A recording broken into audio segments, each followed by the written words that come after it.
Hai guys, selamat datang di Sejarah Dunia bersama saya, Aditya.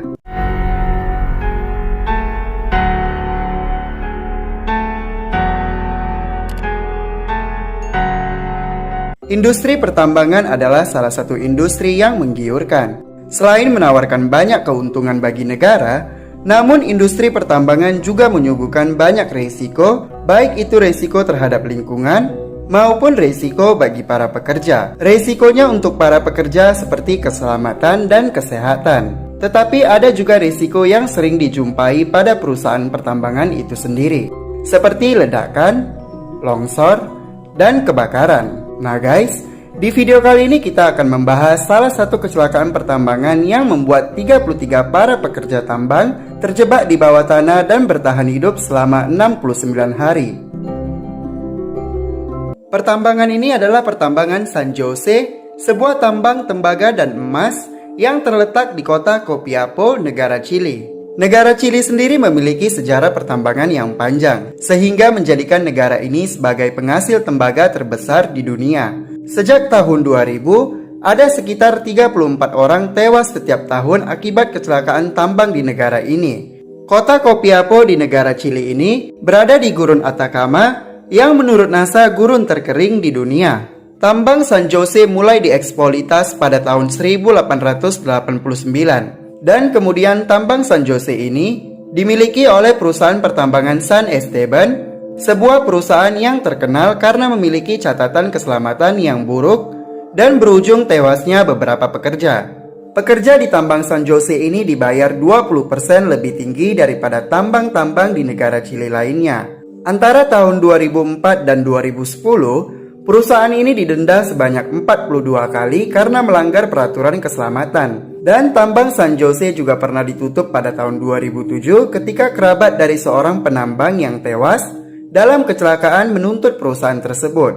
Namun, tambang San Jose dibuka kembali pada tahun 2008. Kemudian pada 5 Agustus 2010, keruntuhan pun terjadi di tambang San Jose ini pada pukul 2 siang. Dan membuat 33 penambang terjebak jauh di dalam tanah. Satu dari 33 penambang itu berkebangsaan Bolivia, sementara sisanya berkebangsaan Chili.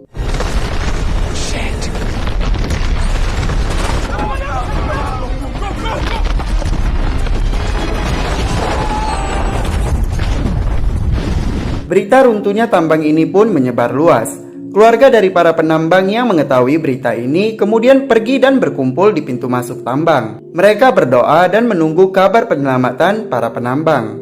Saat keruntuhan itu terjadi, ada dua kelompok penambang. Kelompok penambang pertama berada di dekat atau di pintu masuk tambang, sehingga berhasil keluar dengan selamat. Sedangkan kelompok kedua yang terdiri dari 33 penambang berada jauh di dalam tambang dan tidak berhasil keluar. Ditambah debu yang sangat tebal ketika tambang itu runtuh, membuat beberapa penambang kesusahan untuk membuka matanya. Kemudian ke-33 penambang ini mencoba keluar melalui lubang ventilasi yang merupakan jalan keselamatan satu-satunya. Tetapi sayangnya tangga yang dibuat di dalam lubang ventilasi itu hilang sebagian. Padahal setelah kecelakaan sebelumnya, perusahaan San Esteban telah diberikan perintah oleh pihak pengawas untuk memperbaiki tangga di lubang ventilasi tersebut. Namun tangga itu masih belum diperbaiki. Dari 33 pekerja tambang ini, ada satu orang yang merupakan pengawas bernama Luis Urzua. Ia mengenali situasi yang terjadi dan kesulitan dalam upaya penyelamatan apapun. Kemudian ia pun mengumpulkan para pekerja ke dalam sebuah ruangan yang disebut ruangan perlindungan yang memiliki luas 50 meter persegi. Dan di ruangan ini terdapat dua bangku panjang. Lalu para penambang menemukan suplai darurat yang telah disediakan di dalam tambang. Namun suplai darurat itu sangat terbatas, karena suplai tersebut dibuat untuk bertahan selama 2 atau 3 hari. Kemudian Luis Urzua mengatur para penambang dan suplai darurat yang terbatas itu agar bisa selamat dalam jangka panjang. Luis juga menyuruh sebagian para penambang yang berpengalaman untuk keluar dari ruang perlindungan agar bisa mempelajari situasi di sekitar mereka. Di atas, tim penyelamat berusaha melewati bebatuan di pintu masuk utama melalui jalur alternatif. Tetapi setiap rute terhalang oleh batu yang jatuh. Akhirnya tim penyelamat pun mencari cara yang lain. Menteri Pertambangan Chili yang bernama Lawrence Goulburn kemudian datang untuk mengawasi operasi penyelamatan para penambang. Ketika malam pun tiba, keluarga penambang yang berada di pintu masuk tambang tidur di mobil dan menunggu penyelamatan para penambang. Pada 7 Agustus, tim penyelamat berusaha membuat akses melalui lorong ventilasi untuk menemukan para penambang. Dan lorong ventilasi ini tidak jauh dari ruang perlindungan tempat para penambang berada. Tim penyelamat terpaksa menggunakan alat yang berat. Namun karena hal tersebut, keruntuhan kedua pun terjadi lagi dan lorong ventilasi pun akhirnya bermasalah. Tetapi keruntuhan kali ini tidak seperti keruntuhan sebelumnya. Lalu tim penyelamat pun segera mencari cara yang lain. Presiden Chili yang pada saat itu adalah Sebastián Pinera segera kembali dari pelantikan Presiden Juan Manuel Santos di Kolombia untuk mengunjungi tambang. Karena usaha penyelamatan ini akan memakan waktu yang lama, keluarga para penambang pun membawa tenda dan perlengkapan kemah lainnya untuk berlindung dari iklim di Gurun Atacama itu. Menteri Pertambangan yaitu Lawrence selalu menyampaikan informasi tentang usaha penyelamatan para penambang kepada keluarga penambang, juga wartawan di perkemahan. Salah satu dari 33 penambang itu yang bernama Dario Segovia mempunyai kakak perempuan bernama Maria Segovia yang berani untuk bicara secara belak-belakan kepada Menteri Lawrence. Seperti Maria ini pernah mengatakan, "Kami tidak akan pergi dari kemah ini, karena kami akan pergi dengan penambang yang terakhir keluar." Dari 33 penambang itu, salah satunya adalah saudara saya. Tak lama kemudian pemerintah mengambil langkah untuk memberikan kenyamanan kepada keluarga penambang dengan membuat fasilitas penginapan seperti dapur, kantin, fasilitas MCK, fasilitas kesehatan, bus antar jemput, area bermain anak-anak, badut penghibur, dan sekolah. Keluarga penambang di perkemahan ini adalah penganut agama Katolik yang taat. Mereka selalu berdoa untuk para penambang. Bahkan mereka juga mendirikan tugu peringatan di bukit yang menghadap ke tambang San Jose ini untuk ke-33 penambang yang terjebak. Di sana mereka menyalakan lilin, berdoa, juga meletakkan 32 bendera Chili dan 1 bendera Bolivia untuk salah seorang penambang yang berkebangsaan Bolivia. Setiap bendera, di bawahnya mereka menaruh gambar para penambang, juga gambar serta patung Bunda Maria dan para santo pelindung. Kemudian tim penyelamat menggunakan bor untuk membuat 6 lubang selebar 15 cm untuk menemukan para penambang. Para penambang yang mendengar suara bor di atas langsung membuat surat untuk tim penyelamat yang nantinya akan mereka tempelkan di ujung bor jika ujung bor itu masuk ke tempat mereka berada. Namun upaya penyelamatan ini dipersulit oleh peta lama yang ada pada saat itu, dan beberapa lubang bor pun berbelok menjauhi target yang telah ditentukan karena batuan keras.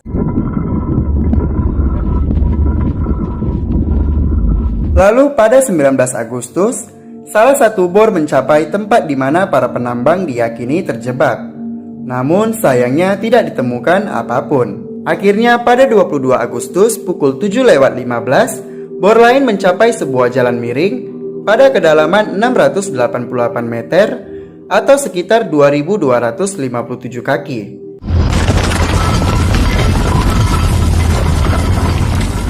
Dan bor ini berjarak sekitar 20 meter dari tempat para penambang berada. Para penambang yang melihat bor itu pun segera mendekati bor tersebut dengan sangat bahagia.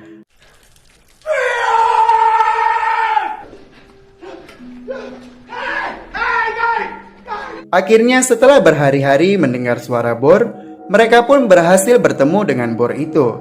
Kemudian para penambang segera menempelkan surat yang sudah mereka siapkan ke ujung bor dengan pita untuk tim penyelamat. Mereka juga mengetuk-ngetuk bor sebelum bor ditarik.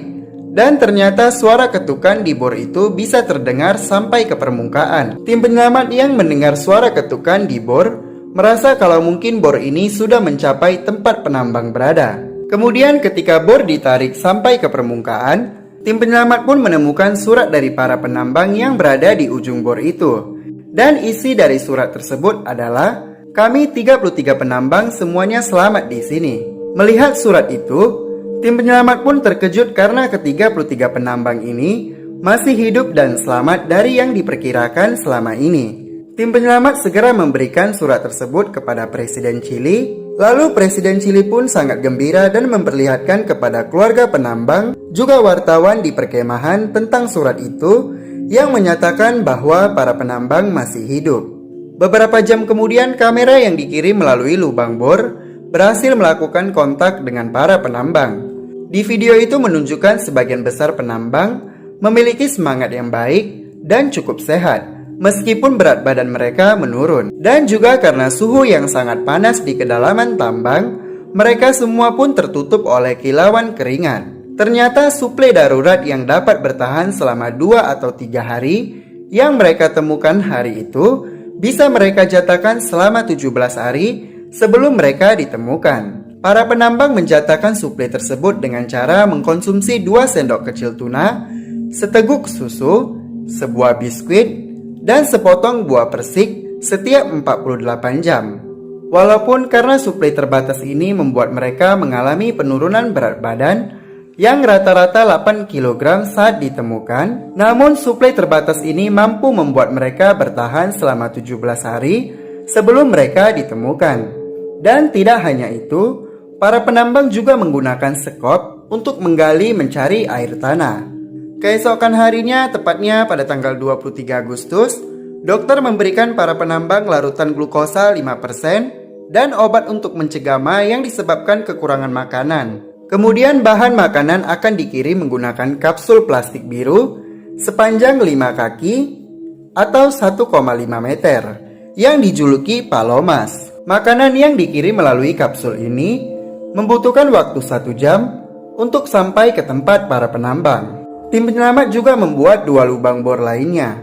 1 lubang untuk oksigen dan 1 lubang lagi untuk peralatan konferensi video, agar para penambang bisa melakukan obrolan harian bersama anggota keluarga. Karena mengkhawatirkan keadaan penambang, tim penyelamat pun tidak ingin memberitahu kepada penambang bahwa upaya penyelamatan mereka akan membutuhkan waktu beberapa bulan, kemungkinan sampai mendekati Natal. Namun pada 25 Agustus, Menteri Pertambangan melaporkan bahwa para penambang menerima berita negatif ini dengan baik setelah mereka diberitahu tentang batas waktu penyelamatan mereka, juga kerumitan dalam rencana mengeluarkan mereka. Pemerintah Chili merencanakan penyelamatan seperti penyelamatan Ranzau Amerika Serikat tahun 2002 dengan cara menggunakan kapsul yang akan membawa penambang satu persatu ke permukaan melalui lubang bor yang lebar. Ada 3 pengeboran yang akan dibuat dengan target berbeda, juga menggunakan peralatan berbeda yang disediakan oleh beberapa perusahaan internasional. Pada 30 Agustus 2010, pengeboran Astarta 950 dari Australia dimulai dengan target kedalaman 702 meter yang disediakan oleh perusahaan Murray dan Roberts. Kemudian pada 5 September 2010, pengeboran BT-130XD dari Amerika dimulai dengan target kedalaman 638 meter yang diproduksi oleh perusahaan SRAM, kemudian dimiliki oleh perusahaan Geotech SA, sebuah perusahaan pengeboran patungan Chili dan Amerika.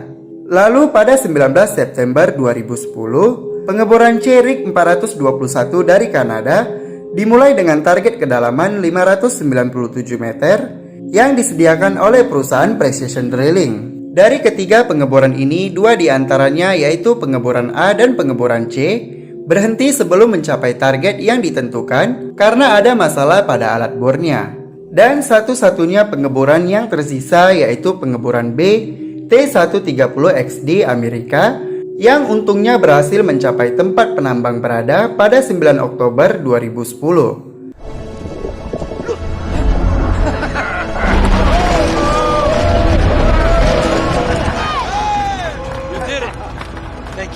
Pada 11 Oktober 2010, kapsul penyelamat yang akan membawa penambang ke permukaan diuji. Kapsul penyelamat ini dijuluki Phoenix, yang dibangun oleh Angkatan Laut Chili dengan masukan desain dari NASA. Ada 3 kapsul penyelamat yang dibuat, yaitu Phoenix ke-1, Phoenix kedua, dan Phoenix ketiga. Namun kapsul yang akhirnya digunakan untuk menyelamatkan 33 penambang itu adalah Phoenix kedua yang berdiameter 54 cm. Kapsul ini juga cukup sempit, sehingga bisa menghindari tabrakan dengan sisi lubang. Di kapsul ini terdapat roda yang bisa ditarik, agar perjalanan ke permukaan lebih mulus. Oksigen penerang, komunikasi video, dan suara juga disediakan di dalam kapsul ini. Keesokan harinya Selasa 12 Oktober 2010, operasi penyelamatan para penambang pun akan dimulai. Penyelamatan ini dijuluki Operation San Lorenzo. Ada 6 orang penyelamat yang akan turun ke tempat para penambang dengan waktu yang berbeda untuk memastikan kondisi kapsul dari bawah. 6 jam sebelum penyelamatan dimulai, setiap penambang beralih ke pola makan cair yang kaya gula, mineral, dan kalsium, dan mereka meminum aspirin untuk membantu mencegah penggumpalan darah, serta memakai baju pelindung tahan air dan kacamata hitam untuk melindungi mata mereka dari paparan sinar matahari yang tiba-tiba akan mereka lihat ketika sampai di permukaan. Kemudian pada pukul 23:18 malam, operasi penyelamatan dimulai dengan penyelamat pertama bernama Manuel Gonzalez yang diturunkan ke dalam tambang. Dan ia akan sampai dalam 18 menit. Di atas, keluarga penambang dan anggota tim penyelamat menyanyikan lagu kebangsaan Chili. Lalu pada pukul 23.36, akhirnya Manuel pun sampai di tempat para penambang berada. Setelah itu kapsul diperiksa oleh Manuel dalam 15 menit. Kemudian kapsul dikembalikan ke permukaan dengan membawa penambang pertama yang bernama Florentio Avalos.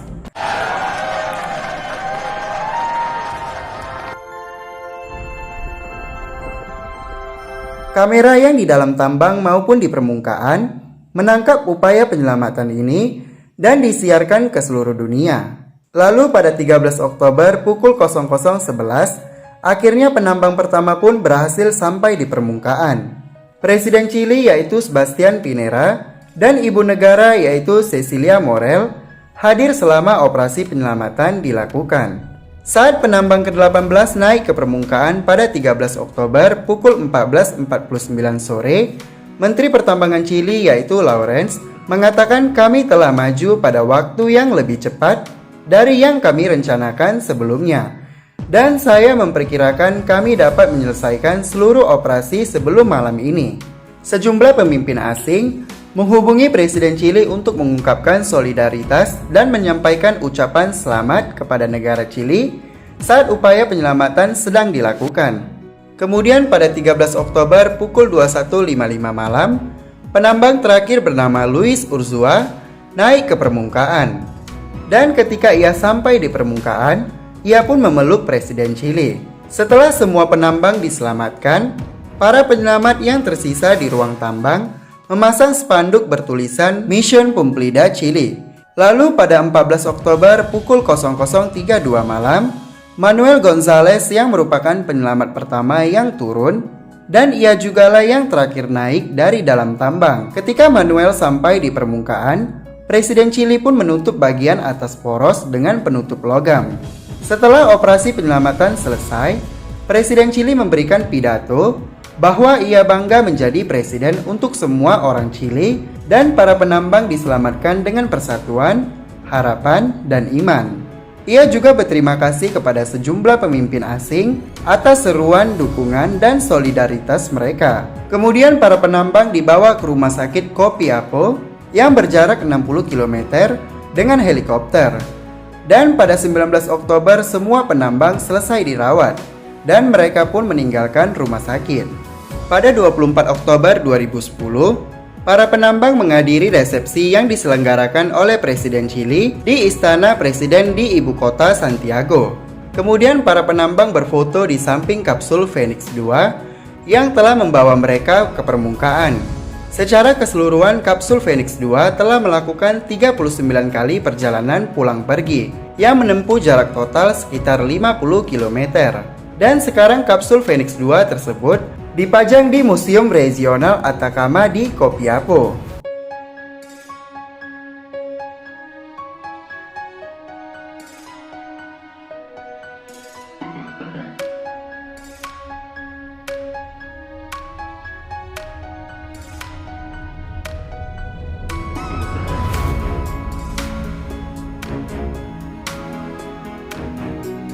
Oke guys, sekian cerita dari sejarah dunia, dan terima kasih sudah melihat video ini. Jangan lupa klik tombol subscribe dan nyalakan notifikasinya agar kalian mengetahui video baru dari sejarah dunia. Like video ini jika kamu suka dan juga komen di bawah ya guys. See you next video guys.